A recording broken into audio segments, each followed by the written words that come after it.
मैं जहां से भी हूं, काम मैंने गांधरबल में किया है, नुमाइंदगी मैंने गांधरबल की। इस बात को छोड़ो कि यहां से मेरे दादा मरहूम भी एमएलए रहे हैं, मेरी दादी मेंबर पार्लियामेंट रही है, मेरे वालिद साहब दोनों मेंबर पार्लियामेंट और एमएलए रहे हैं। जाती तौर मैं 3 बार यहां एमपी रहा, 6 साल आपने मुझे अपना एमएलए बनाया। मेरे मुखालिफ जो ये कहते हैं कि मैं बाहर का हूं, उनसे सिर्फ मैं एक गुजारिश करता हूं, आप अपने जो किए हुए काम हैं उनको गिनिए, मैं दूसरे तरफ से उन कामों को गिनूंगा जो मैंने गांधरबल में किए। अगर आपके काम मुझसे ज्यादा हैं, मैं मैदान छोड़ के चला जाऊंगा। अगर आप मेरे इस अस्पताल का मुकाबला कर सकते हो, अगर आप हमारे इन सड़कों का मुकाबला कर सकते हो, अगर आप इस सेक्रेटेरिएट का मुकाबला कर सकते हो, अगर सेंट्रल यूनिवर्सिटी का मुकाबला, अगर नए एडमिनिस्ट्रेटिव यूनिट्स का मुकाबला कर सकते हो, अगर फिजिकल एजुकेशन कॉलेज का मुकाबला कर सकते हो, अगर फिजिकल एजुकेशन का, अगर स्टेडियम का, पॉलिटेक्निक कॉलेज का, अगर इन कामों का आपका मुकाबला है, लाइए सामने। अल्लाह ताला को हाजिर नाजिर रखते हुए मैं कहता हूं ना, मैं मैदान छोड़ के यहां से चला जाऊंगा। लेकिन अगर आपके पास मेरे खिलाफ सिर्फ यही है कि मैं रहता कहां पे हूं, तो ये गांधरबल के लोगों के साथ सख्त नाइंसाफी है, क्योंकि आपके मुतालबे दिल्ली के साथ जिन लोगों ने सौदा किया हुआ है वो हल नहीं करेंगे, नहीं करेंगे। और अगर इसका आपको सबूत चाहिए तो कल ही जम्मू में वजीर दाखिला साहब ने प्रेस कॉन्फ्रेंस के दौरान दूध का दूध और पानी का पानी कर दिया। वो वहां पे गिन रहे थे कि किन लोगों के साथ वो कल हुकूमत बनाने के लिए तैयार नहीं है। उनमें कई सारी ऐसी पार्टियां हैं जिनका जिक्र ही नहीं हुआ।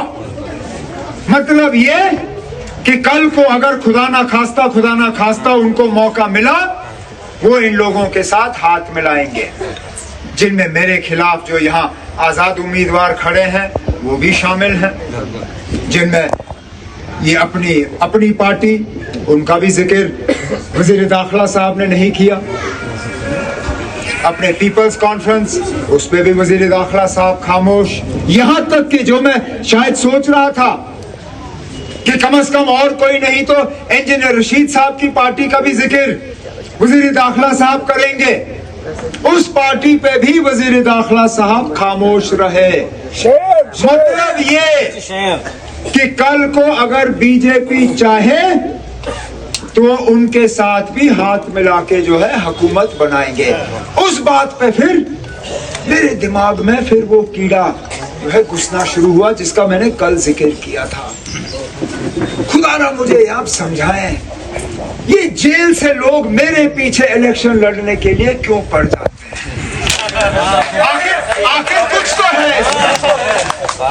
ये बात गौर करने लायक है, क्योंकि जब पहली बार बारामूला में हुआ मैंने इसको गलत नहीं समझा।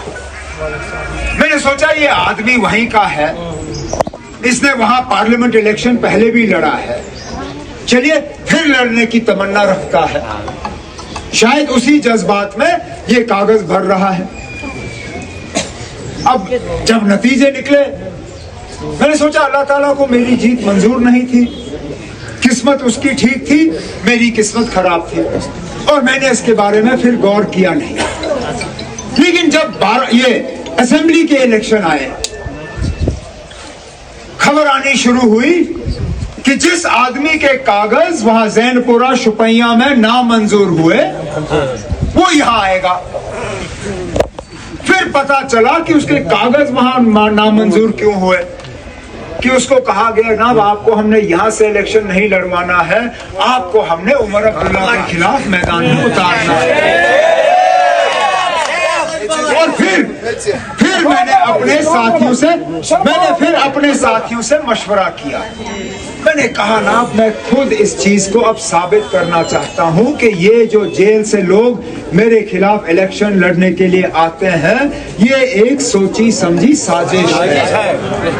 और मैंने उस दिन तय किया कि मैं दूसरी सीट पे कागज भरूंगा, लेकिन किसी को नहीं बताऊंगा कि मैंने भरने कहां से। हमने ना बीरवा का नाम लिया, ना बड़गाम का नाम लिया, बल्कि चुपचाप तरीके से हमने कुछ जगहों पे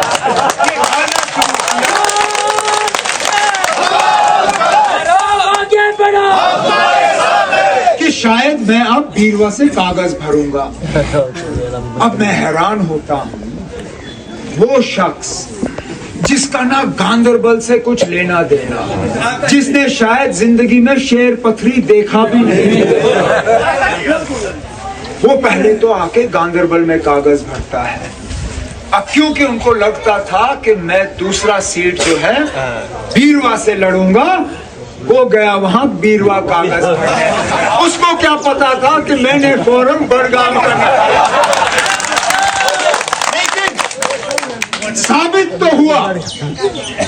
साबित हुआ कि ये लोग किसी और मकसद से मैदान में नहीं उतरे हैं। इनको उतारा गया है, और उतारा गया है सिर्फ एक शख्स को निशाना बनाने के लिए।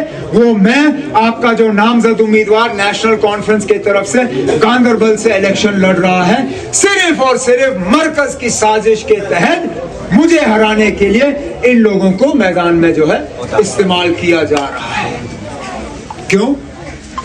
क्योंकि हम जब बात करते हैं तो आपके जज्बातों की तर्जुमानी करते हैं, आपके मुतालबों की बात करते हैं, आपके परेशानियों की बात करते हैं। हम इन लोगों के साथ सौदा नहीं करते हैं। जो मेरे खिलाफ ये कहता है कि मैं बाहर का हूं, कम से कम मुझे इस बात की तसल्ली है कि जब वो मेरे पास आया 2019 के बाद, वो सिर्फ मुझे एक मशवरा देने के लिए आता था। ये नहीं कहता था कि आप गांदरबल में पानी की कमी है।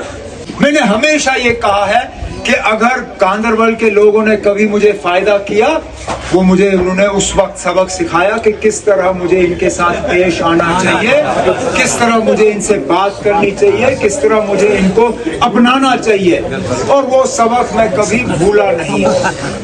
अब रही बात इस इलेक्शन की,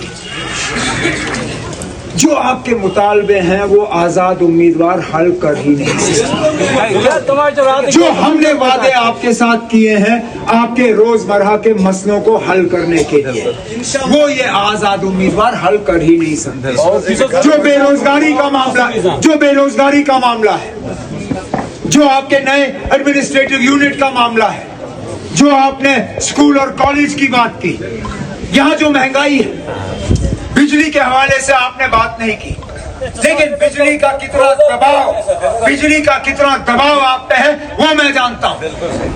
जहाँ हमारे दौरे हुकूमत में आपका बिजली का बिल 250, 300, 350 था, आज कम से कम 1650। ज्यादातर घरों में 2000 से कम बिजली का बिल आपको आता नहीं है। ये आजाद उम्मीदवार क्या आपका बिल कम करे? ये नेशनल कॉन्फ्रेंस वाले हैं जिन्होंने अपने मंशूर में कहा है कि हम हर किसी घर में 200 यूनिट मुफ्त बिजली आपको देना। जो घरों में महंगाई का असर हुआ है उसको कम करने के लिए, जो गैस सिलेंडर की कीमतें रोज बढ़ती हैं, क्या ये आजाद उम्मीदवार आपके गैस की कीमत कम कर सकेगा?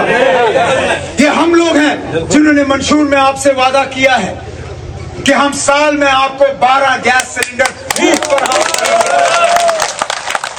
यहाँ बच्चों की तालीम जो विरासत में शेर कश्मीर ने हमें दी थी मुफ्त इनके लिए, एक एक करके उस पर अब फीस चढ़ाना शुरू किया है। ये नेशनल कॉन्फ्रेंस है जिसने अपने मंशूर में लोगों से कहा है कि हमारी हुकूमत बनेगी, हम यूनिवर्सिटी लेवल तक बच्चियों को मुफ्त तालीम फराहम, यहाँ के सेहत के निजाम को ठीक करना, यहाँ के नौजवानों को दोबारा रोजगार देना, new Ganderbal hydro electric project शुरू करना,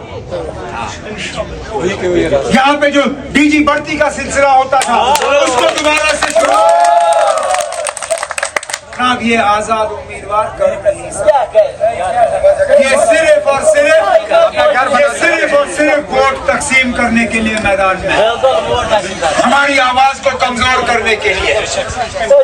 अरे बीजेपी ने साफ कहा कि अगर हमें सीटों की कमी पड़ेगी हम इन आजाद उम्मीदवारों के साथ हुकूमत बनाएंगे। उसका मतलब यही है कि आजाद उम्मीदवार और बीजेपी में कोई फर्क नहीं है।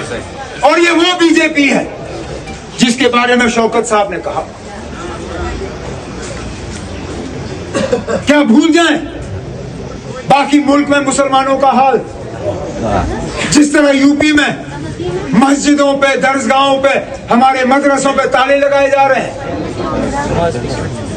जहां नमाज की इजाजत नहीं, जहां जुमा को सजदा करते हुए नमाजी को लात मारते हैं पुलिस वाले,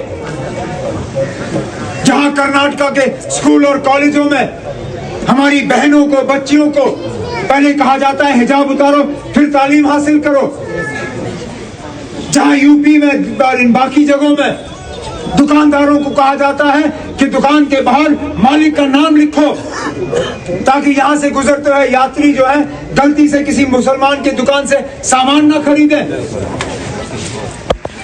क्या यही हालात हम जम्मू कश्मीर में लाना चाहते हैं?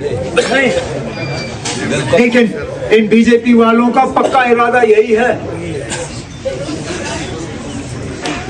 इन ताकतों को रोकने के लिए हमें इस इलेक्शन में समझदारी से अपने वोट का इस्तेमाल करना। और मैं आप सबसे मोतबाना गुजारिश कर रहा हूं, 8 अक्टूबर के बाद हुकूमत किसकी होगी वो हम बाद में देखेंगे।